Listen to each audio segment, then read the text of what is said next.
Hey, good afternoon, good morning, or whatever, classmates. Since over the last year, since we've been in the program at St. Thomas University, we have been basically communicating through writing, but we finally get a chance to see each other.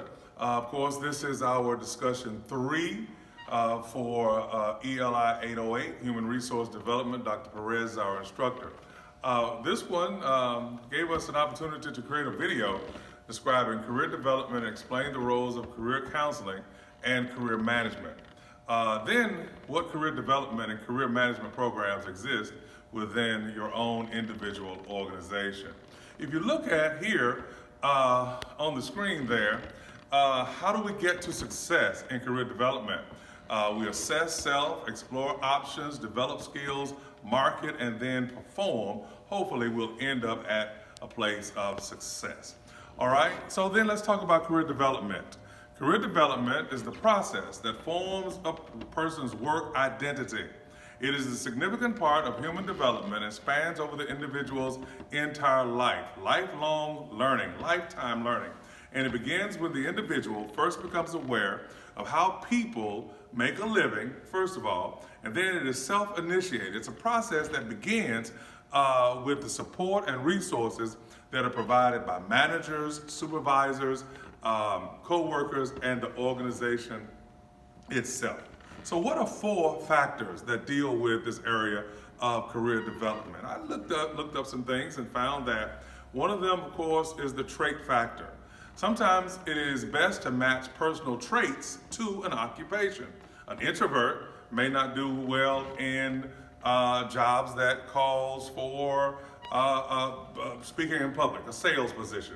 And an extrovert might not do well in a position that calls for them to work alone. However, trait factors matter. Then there is psychological, where people who have varying personality types should manage to match their work environment. People have to be able to psychologically fit into their job if they're going to develop and have successful careers.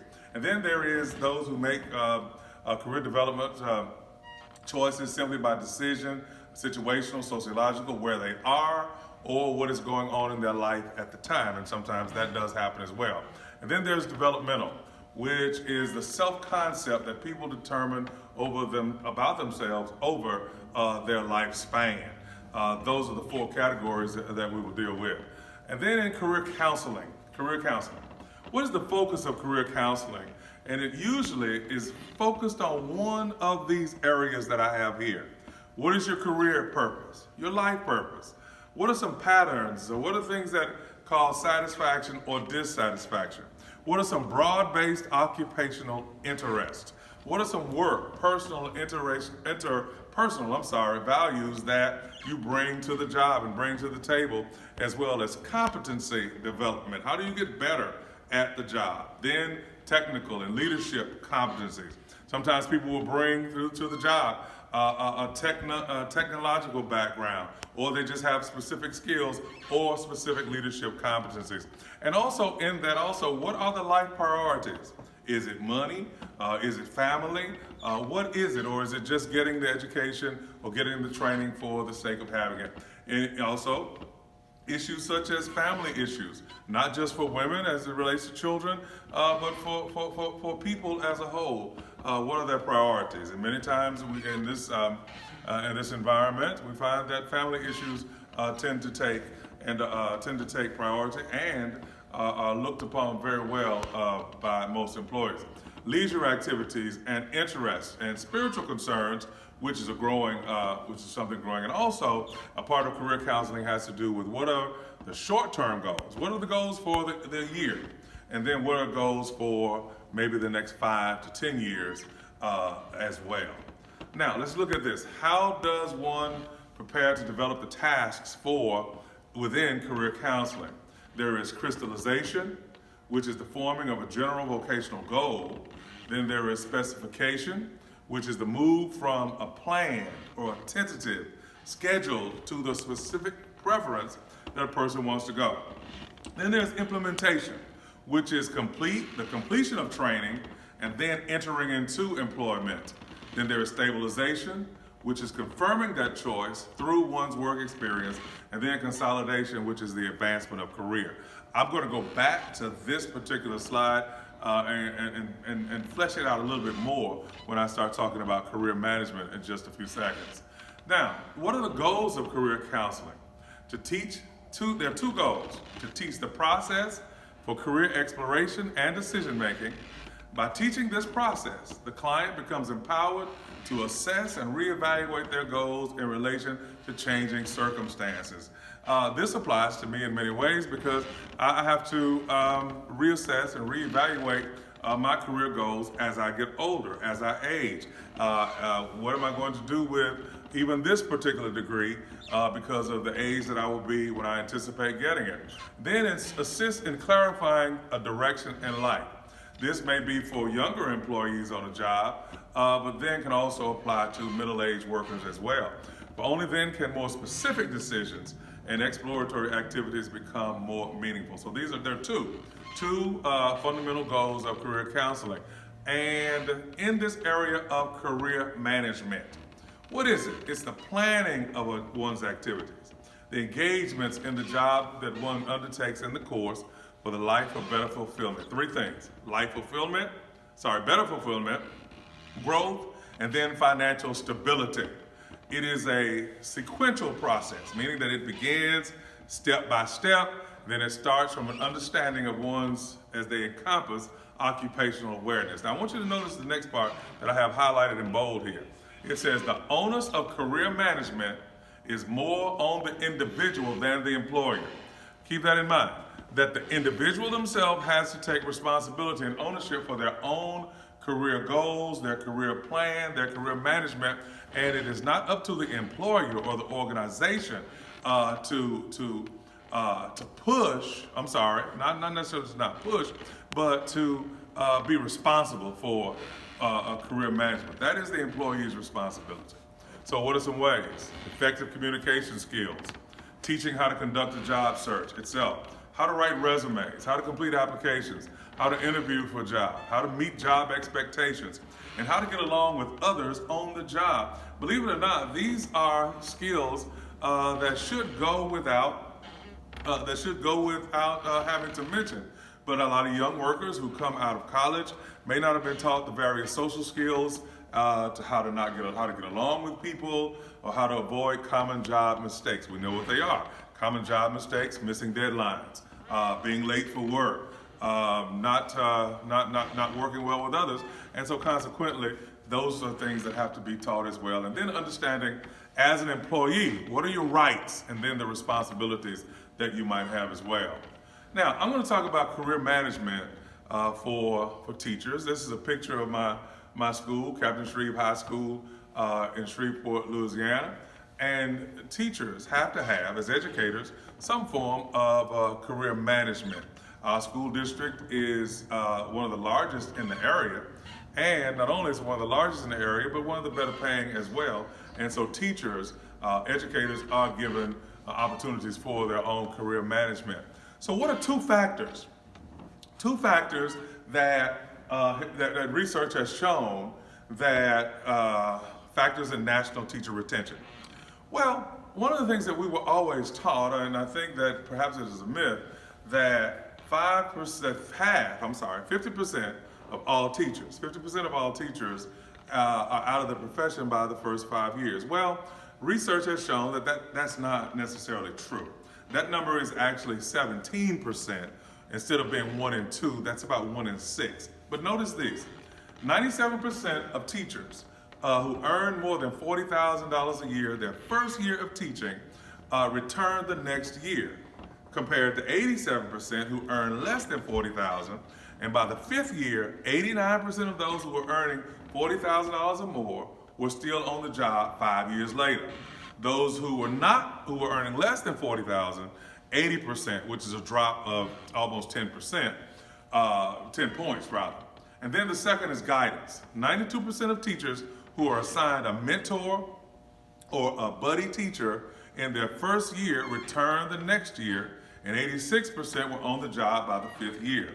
Only 84% of teachers without mentors return the second year, declining to 71% in the 5th year.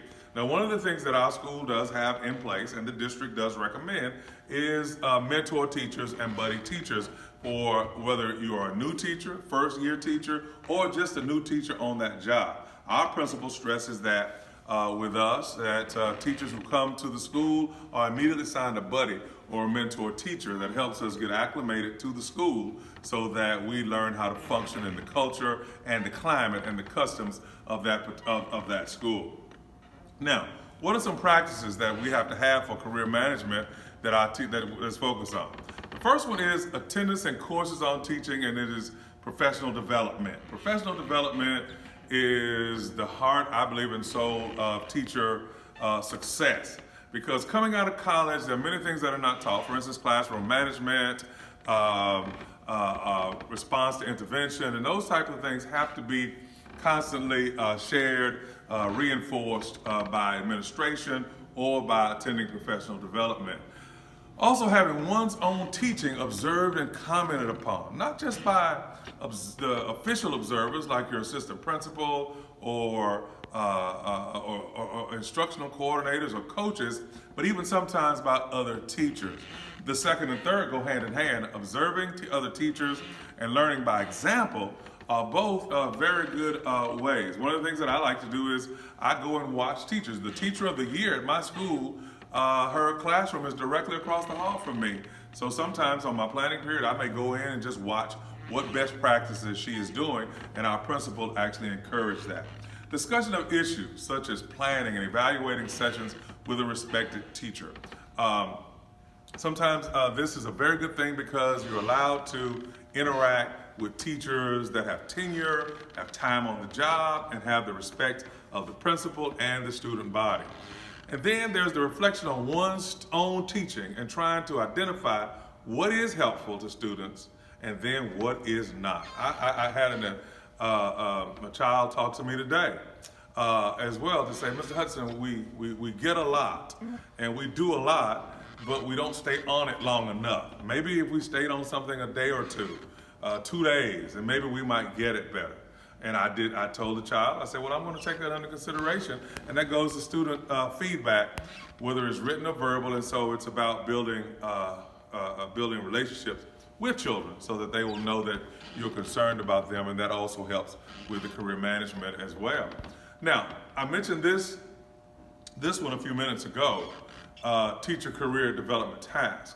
This is crystallization. So in the development and management of the career, you have the opportunity to decide if you're going to go beyond the classroom, or some people are content and some people are best suited just to remain in the classroom. And there's nothing wrong with that if there's no room for the necessary career advancement. Specification, to move from tentative to specific again, where you may start out being a science teacher and then you may want to move to just being a chemistry or physics or biology or whatever that fits into that particular that discipline, educational discipline.